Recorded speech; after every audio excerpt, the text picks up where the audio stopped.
seguinte: hoje o programa Pontuando traz o resumo do resumo do que seria uma resenha, trazendo apenas o pensamento da Mariana Mazzucato, que é uma economista italiana que trabalha no Reino Unido, na Universidade de Sussex, e ela traz um tema muito interessante. E sem mais delongas, eu vou ao texto agora, que é o Estado empreendedor, dois pontos, desmascarando o mito do setor público versus setor privado. Esse livro é denso de conhecimentos, mas ele é acessível para quem não é exatamente forjado, né, formado no campo da economia. E eu fiz um resumo de algumas resenhas que eu vi, das leituras dos livros, né, e trago aqui essa minha resenha aqui, baseada em várias. Não é uma publicação originária que eu estou trazendo, é uma publicação minha, mas ela vem com palavras de outros autores, pedaços de textos que eu pude resgatar nesses trabalhos, de forma que pudesse ficar sintético. E, claro, se você quiser maior conhecimento, você teria que comprar o livro, e é muito bom.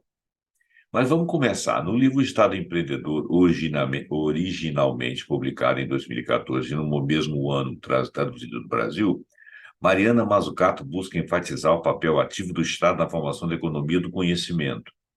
O trabalho dessa autora, titular da cadeira de Orrin Phillips na Economia de Inovação no Departamento de Ciência Política da Universidade de Sussex, no Reino Unido, conforme já disse, é uma revisão ampliada de um relatório confeccionado para o governo britânico.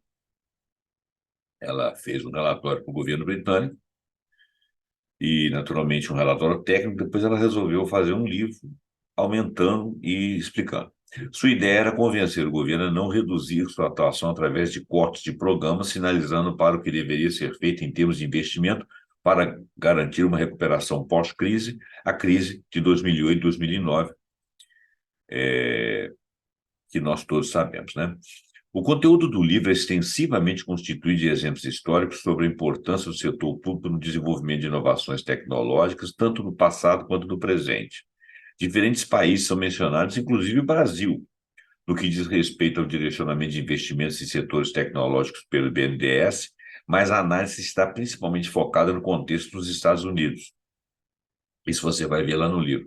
Ela mostra, por exemplo, que o grande avanço tecnológico dos Estados Unidos da América e toda essa influência mundial que ele teve e tem, ainda tem, foi principalmente, exaustivamente, massivamente patrocinado pelo Estado. A ênfase se explica pelo fato de que, apesar da rejeição à intervenção governamental presente na cultura dos Estados Unidos e da percepção interna e externa do papel mínimo do Estado, uma percepção que é quase um mantra, né? A prática não tem sido assim, principalmente nos Estados Unidos, mas também em muitos outros países do mundo dito como capitalistas. Existe os estados muito de governos nacionalistas ou estados comunistas e socialistas, em geral, eles têm um planejamento estatal e uma intervenção estatal na economia. Estados socialistas não são estados necessariamente que não tenham empresas privadas, né? E eu disse não necessariamente, muitos já tiveram apenas o papel do Estado.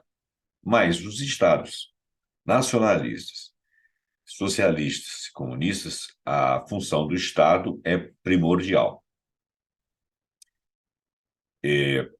A não ser que um Estado seja sequestrado por uma iniciativa privada, ele não seria socialista.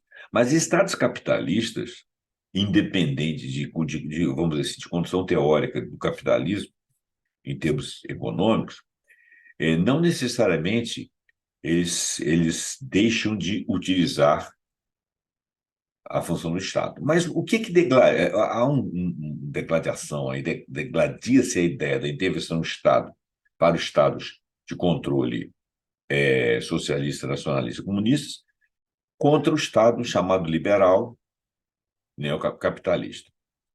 E ela está dizendo aqui que isso. Então, por essa contraposição, os estados capitalistas combatem a intervenção do Estado.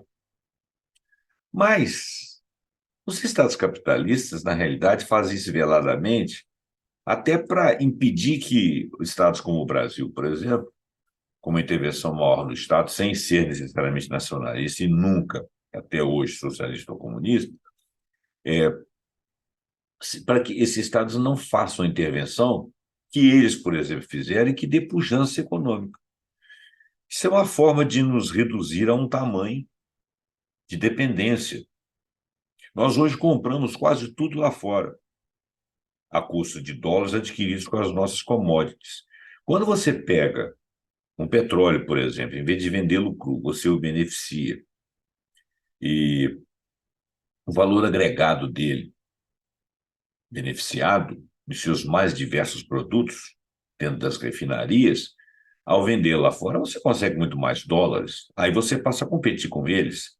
Então, é claro que eles vão falar, não, não coloque o Estado aí, como, por exemplo, é o caso da Petrobras, que se fez com investimento do Estado brasileiro, depois se abriu capital aí, mas quando se abriu capital, não foi esse capital que entrou, que deu pujança à empresa, né? Foi uma administração pública federal. Ah, teve corrupção, mas ela se tornou a nona empresa, a quarta empresa de petróleo, a nona empresa de maneira geral, empresas em relação às empresas do mundo, não necessariamente petróleo, de pujança internacional. Agora estão tentando dizimá-la aí, o que é uma coisa muito contra nós. Então, nesse momento que alguém lá de fora dizendo para você que o seu Estado, que na realidade representa você e o seu capital, não pode intervir numa economia, é uma bobagem, uma manipulação. Eu não sei por que algumas pessoas aqui dentro se curvam a isso. Porque o Estado intervém gerando mercado. E quando o Estado socialista intervém lá para a pujança da economia interna e começa a vender lá fora, ele também abre mercado. Toda vez que o Estado produz alguma coisa, ele satisfaz um sem número de pessoas.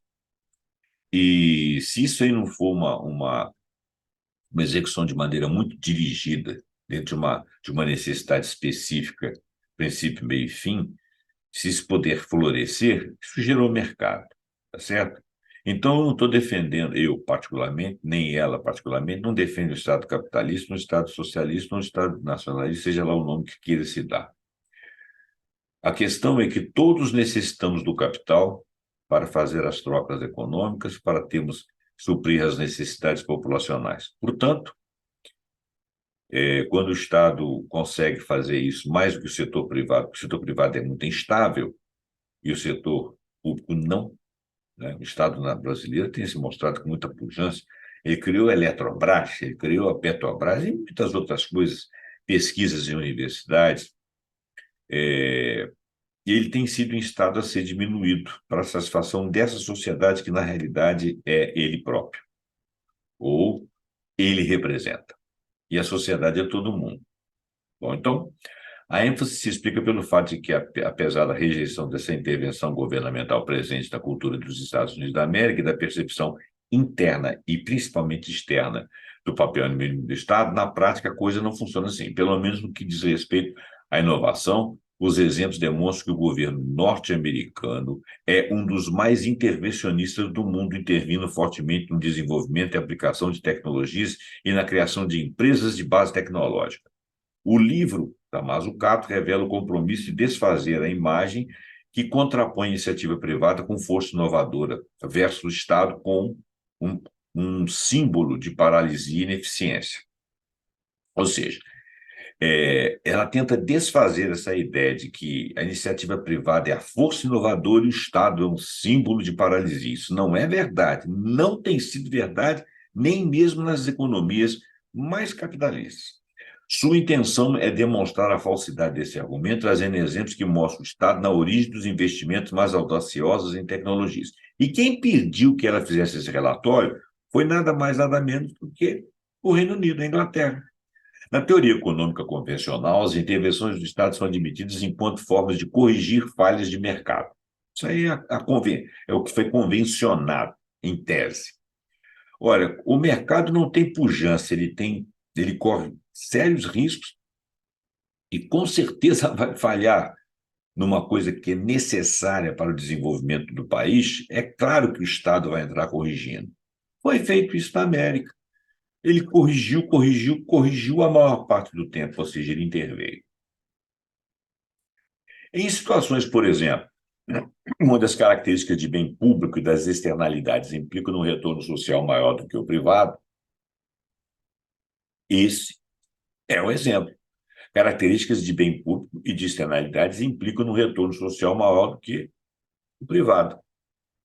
Entretanto, em vez de analisar o papel ativo do Estado sobre esse ângulo, Mazzucato advoga a necessidade de se construir uma teoria do papel do Estado na formação e criação de mercados.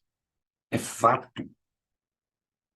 No que se refere à inovação, é a intervenção do Estado que dinamiza a capacidade e a disposição do empresariado, criando os espaços e as perspectivas de investimento e mercado. Setores já consolidados e outros ainda emergentes, como os da tecnologia de informação e comunicação, farmacologia, biotecnologia, nanotecnologia e tecnologias verdes, tiveram o Estado na liderança dos processos, incentivando a participação de atores econômicos e científicos. Tudo, né? Nessas últimas décadas, tudo. Mas o Cato começa pondo em destaque o caráter ideológico dos ataques à atuação do Estado como obstrução ao bom desempenho e funcionamento da economia. Como contraponto, apresenta o Estado como um agente empreendedor disposto a assumir riscos, os riscos das inovações mais radicais, agindo como principal investidor e catalisador. Muitas coisas ficam em torno dele, inclusive a questão das pesquisas.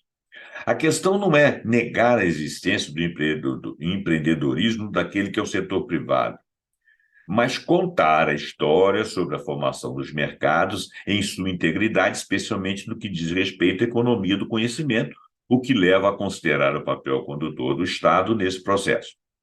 Foi Polanyi, um economista, quem mostrou que a oposição entre Estado e mercado era um mito, pois foi o Estado quem criou as condições que permitiram o surgimento de uma economia fundamentada nas relações mercantis. Pregressamente foi assim. Para Keynes, que é um outro economista, independente da origem, os mercados capitalistas precisam ser constantemente regulados devido à sua inerente instabilidade. Por isso que o Estado keynesiano, a ação keynesiana ou a economia keynesiana, ela fala de uma intervenção reguladora para manter a estabilidade, porque o setor privado falha. Então, o Estado se antecipa. Mas logo o setor privado participa. O Estado é catalisador. Sob inspiração de Schumpeter, outro economista, economistas têm apontado para a importância dos gastos serem direcionados no apoio à inovação. Quer dizer que Schumpeter vai um pouco além de Keynes, contribuindo no desenvolvimento de tecnologias e formação de empresas.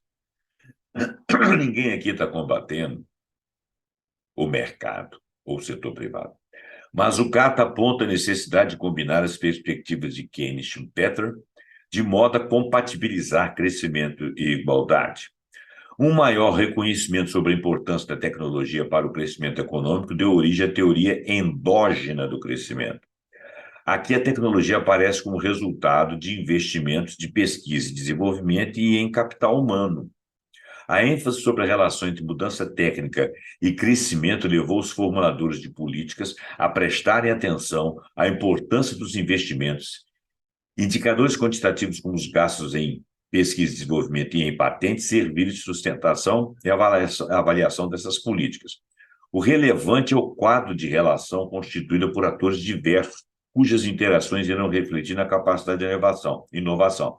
Por exemplo, as diferenças entre a experiência do Japão e a União Soviética.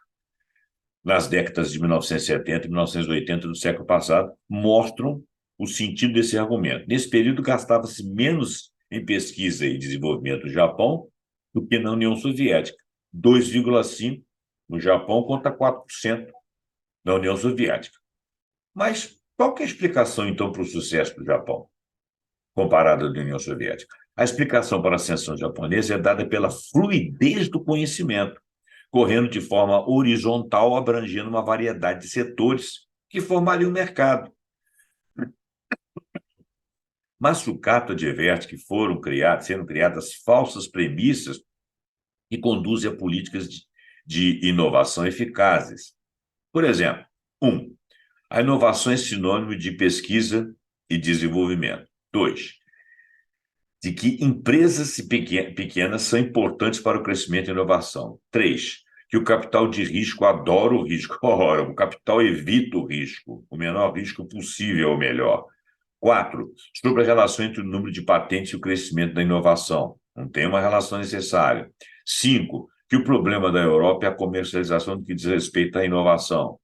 Bobagem. 6, de que o investimento empresarial requer menos impostos. Isso não tem nada a ver. A atuação do Estado não apenas elimina riscos, incentiva e estabiliza as condições para o crescimento. Através dos investimentos nos estágios iniciais de desenvolvimento de tecnologias, o Estado age na liderança dos processos de criação de novos produtos nos mercados correspondentes. Complexos tecnológicos como o sistema de produção em massa, aviação, o espacial, né, tecnologia do espaço, informação, informática, internet e energia nuclear, foram formados com investimentos governamentais de grande escala e de longo prazo, e projetados e planejados. No setor farmacêutico, a produção de novos fármacos mais radicais tem sido conduzida principalmente com apoio governamental. Exemplo, vacina.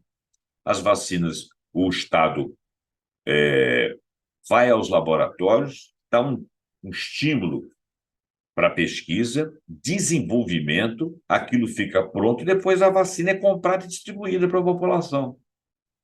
E são estados nacionais que compram vacinas muito caras, com patentes. Ah, mas aí o Estado está favorecendo a empresa privada e tal. Não, ele está favorecendo a sociedade. Ele gasta o dinheiro duas vezes. Isso justifica? Bom, a gente poderia falar sobre patentes, falar sobre o lucro extraordinário dos laboratórios, mas justifica porque no setor social você precisa da vacina, ok? E o que se pode discutir é essa hegemonia da empresa, né? Essa capacidade de dumping dos principais laboratórios. Não vem ao caso discutir isso aqui, mas poderia se discutir isso aí, né? Se a patente faz essa reserva de mercado aí da patente e você não passar a tecnologia, essa hegemonia da empresa em relação à sociedade, aos governos e outras empresas, poderia ser discutido isso aí. Mas, de qualquer forma, nós estamos falando de mercado, estamos falando de necessidades, inclusive vitais, né? Nos Estados Unidos, entre 1993 e 2004, 75% dos novos fármacos foram financiados por recursos públicos e não por empresas privadas. O mais engraçado é o seguinte: lá na América, isso também não tem muito a ver, mas lá na América do Norte, por exemplo, eles não têm saúde pública, como nós temos aqui, né? Mas eles investem recursos públicos na produção de novos fármacos. Isso beneficia a sociedade? Sim. Beneficia empresas deles, isso traz capital para eles, a exportação, não é isso? De alguma forma, impostos, alguma coisa assim. E beneficia as pessoas. É claro que se eles tivessem saúde pública, seria uma saúde pública adequada, seria muito melhor. O investimento público em saúde pública melhoraria a situação de toda a sociedade e teria um retorno imediato em outros custos que a sociedade acaba tendo por não ter uma saúde mais facilitada. Mas isso é discussão deles. A indústria biofarmacêutica surgiu e vem sendo conduzida com investimentos do governo americano, onde se encontra na linha de frente os institutos nacionais de saúde. Apesar da percepção contrária, nos Estados Unidos, os Estados Unidos foi o estado que se envolveu fortemente com os riscos do empreendedorismo inovador. 4 exemplos de sucesso são dados. DARPA, que é uma agência de projetos de pesquisa avançada, SBIR, que é um programa de pesquisa para inovação em pequenas empresas, o Fund Drug Act, que tem a ver com o decreto de 1993, que tem a ver com a questão das drogas, da produção de medicamentos, e a National Nanotechnology Initiative, que é a Iniciativa Nacional de Nanotecnologia. Pô, né, nanotecnologia hoje tá tudo muito necessário nesse aspecto aí, é investimento, principalmente do Estado americano. A DARPA foi criada para promover a superioridade tecnológica em diversos setores. Olha só, a empresa Apple é conhecida mundialmente por seus produtos tecnológicos inovadores. Com certeza. Ainda que seu sucesso no mercado reflita o desempenho de sua capacidade organizacional e criatividade e competência, a história não contada é o papel do Estado por trás dessas tecnologias.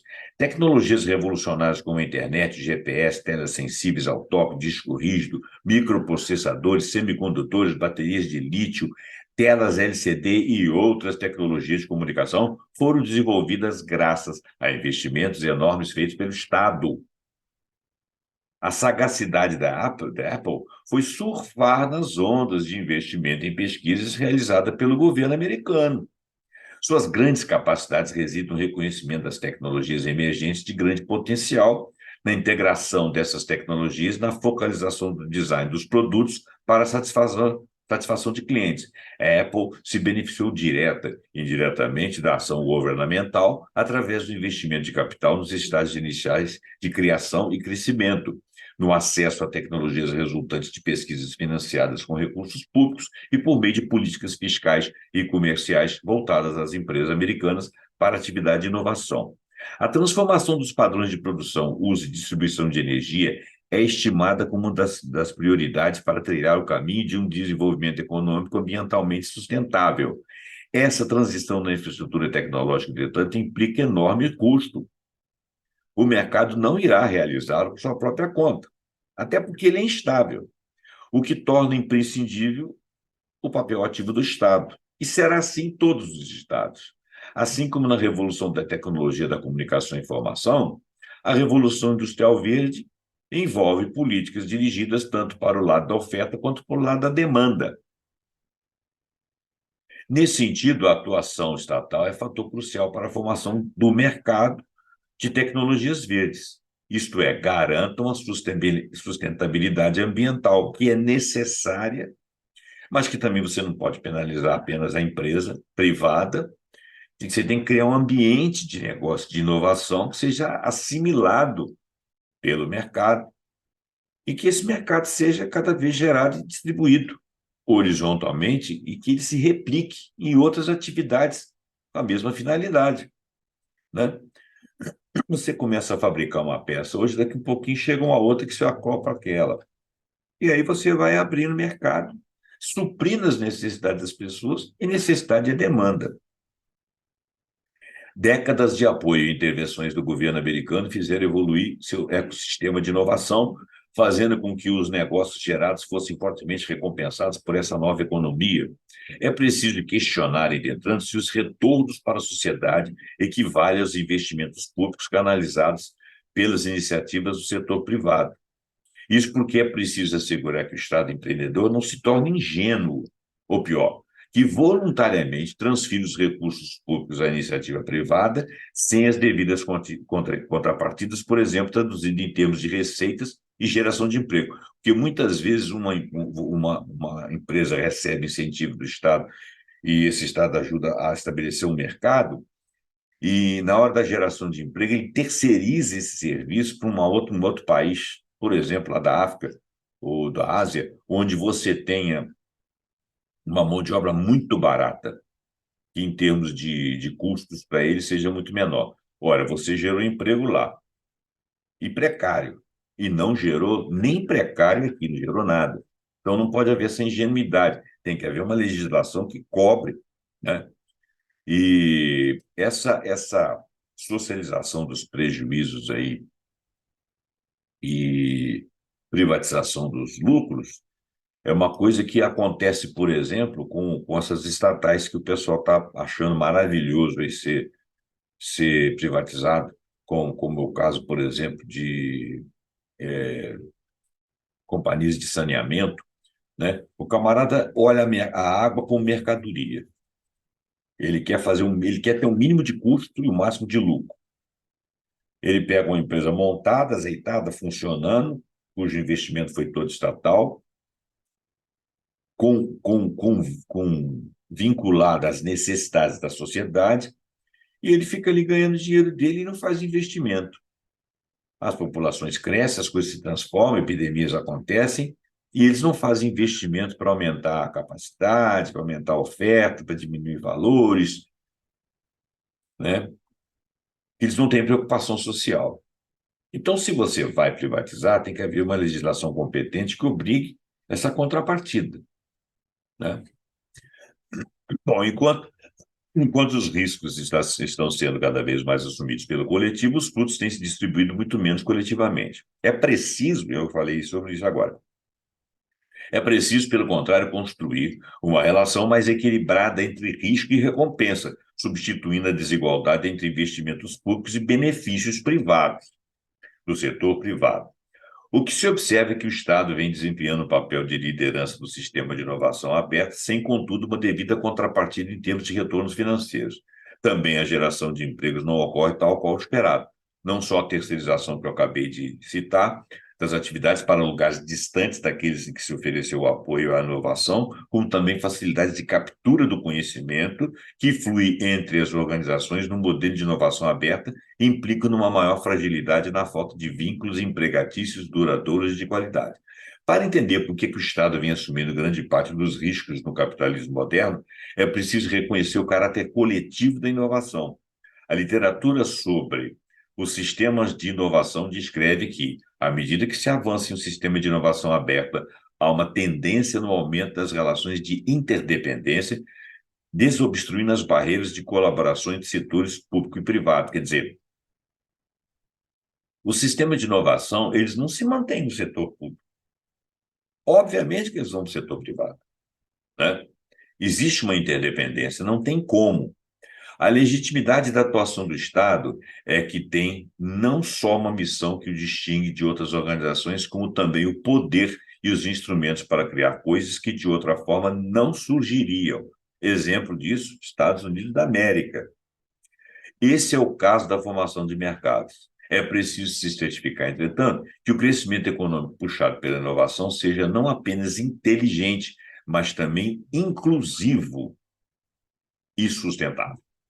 Bom, esse é um resumo do resumo do resumo, isso é uma breve é, é, ideia do que tudo o livro representa. Uma ideia pequena, que espero ter contribuído com vocês, espero que seja é, bastante útil para vocês essas informações. Se você quiser adquirir esse livro, faça um esforço, vale a pena, a leitura é agradável, ela é fácil de ser assimilada, não tem tantos recursos, não tem tanto linguagem técnica.